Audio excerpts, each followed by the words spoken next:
Hello students, welcome to my channel. तो आज मैं आप सभी को चैप्टर नंबर 4 डिटर्मिनेंट्स की एक्सरसाइज 4.5 का क्वेश्चन नंबर 7 करवाने जा रही हूं। तो क्वेश्चन नंबर 7 में आपको इस लीनियर इक्वेशन को सॉल्व करना है मैट्रिक्स मेथड का यूज करके। ठीक है, तो यहां पर हमें ये दो इक्वेशंस दे रखी हैं। सबसे पहले इन इक्वेशंस को हम मैट्रिसेस की फॉर्म में लिखेंगे। ठीक है, तो ए मैट्रिक्स लिखेंगे, इसमें हमारे पास कोफिशिएंट्स लिखे जाते हैं। तो यहां पर देखिए एक्स का कोफिशिएंट क्या है 5, y का कोफिशिएंट क्या है 2, x का कोफिशिएंट सेकंड इक्वेशन में क्या है 7, देन यहां पर क्या है 3। ठीक है, अब आपने x मैट्रिक्स लिखनी है। इसमें क्या लिखा जाता है, जो आपको फाइंड आउट करना है बेटा, क्या फाइंड आउट करना है, x और y की वैल्यू निकालनी है। तो यहां पर x मैट्रिक्स में ये लिखा जाएगा। ठीक है, अब आपने लिखनी है b मैट्रिक्स। b मैट्रिक्स में क्या आता है आपके पास, कांस्टेंट टर्म। कांस्टेंट टर्म क्या है 4 और 5। ठीक है, क्लियर हुआ।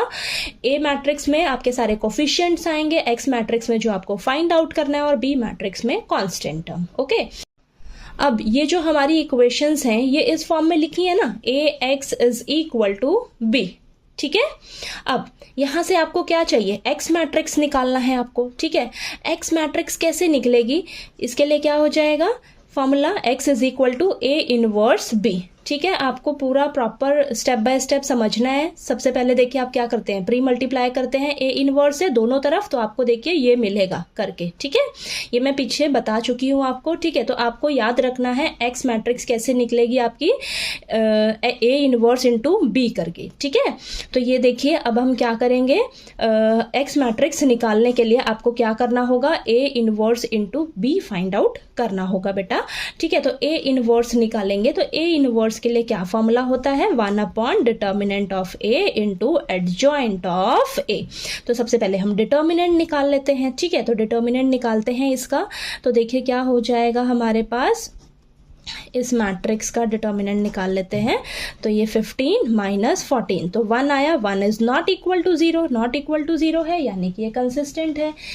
यहाँ पर हम इसे आगे अब सॉल्व करेंगे। ठीक है, अब देखिए ये एडजॉइंट ऑफ ए निकालने के लिए, सबसे पहले आपको को फैक्टर्स निकालने होंगे, उसका ट्रांसपोज कर दो फिर। ठीक है, और या आप क्या करिए, मैंने एक शॉर्टकट मेथड बताया है आपको 2x2 ऑर्डर की मैट्रिक्स के लिए एडजॉइंट निकालने का। इन दोनों को हम क्या कर देते हैं, क्रॉस मल्टीप्लाई कर देंगे, 3 और ये 5 हो जाएगा, और इन दोनों का साइन चेंज कर देंगे, तो हमारे पास एडजॉइंट निकल कर आ जाएगा। ठीक है, तो ये एडजॉइंट निकल गया बेटा।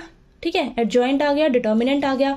अब हम क्या करेंगे, यहाँ से ए इनवर्स निकाल लेंगे। ठीक है, तो ए इनवर्स निकालते हैं, तो 1 अपॉन डिटर्मिनेंट क्या आया है 1 आया है, एडजॉइंट क्या आया है हमारा 3 माइनस 2 माइनस 7 और 5। ओके, तो आपके पास ए इनवर्स क्या आ जाएगा, 3 माइनस 2 माइनस 7 और ये 5। ठीक है, ए इनवर्स आ गया हमारे पास। ठीक है, हमें क्या करना है, एक्स मैट्रिक्स निकालनी है, यहीं से तो हमें एक्स और वाई की वैल्यू मिलेगी।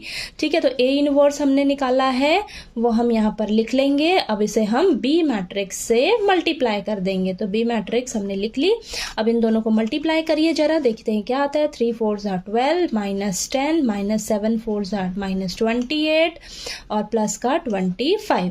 ठीक है, तो ये आ जाएगा आपके पास 2 और माइनस का 3। ठीक है, यानी कि यहां से मैं क्या समझ रही हूं, एक्स मैट्रिक्स हमारी क्या थी, एक्स और वाई। ठीक है, यही थी ना, और ये 2 और माइनस 3 आया है, यानी कि यहां से एक्स की वैल्यू क्या है बेटा 2 है, और वाई की वैल्यू क्या है आपकी माइनस का 3। ठीक है, तो ये आपका आंसर आ गया, एक्स और वाई की वैल्यू हमारे पास निकल कर आ गई। दोनों इक्वेशन को सॉल्व कर दिया हमने मैट्रिक्स मेथड से। ठीक है।